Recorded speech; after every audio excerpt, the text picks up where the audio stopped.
مسلمانوں کے درمیان اگر اختلافات ہو جائیں تو ان کے حل کے لیے بھی اللہ اور اس کے رسول کی طرف لوٹنے میں ہی رجوع کرنے میں خیر ہے۔ پھر اسی طرح گمراہی سے بچنے کے لیے اللہ اور اس کے رسول کو تھامنا بہت ضروری ہے، یعنی مراد ہے کتاب اللہ اور سنت نبی ہی۔ نبی صلی اللہ علیہ وسلم نے فرمایا ترکت فیکم امرین لن تضلوا ما تمسکتم بہما کتاب اللہ و سنت نبیہ، میں تم میں دو چیزیں چھوڑ کر جا رہا ہوں، تم ہرگز گمراہ نہ ہوگے جب تک ان دونوں کو مضبوطی سے تھام کر رکھو گے، ایک اللہ کی کتاب اور دوسرے اس کے نبی کی سنت۔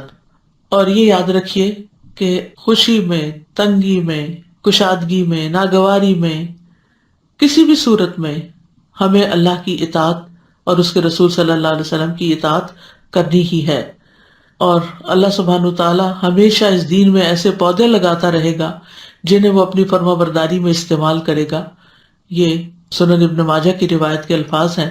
کہ رسول اللہ صلی اللہ علیہ وسلم نے یہ بات فرمائی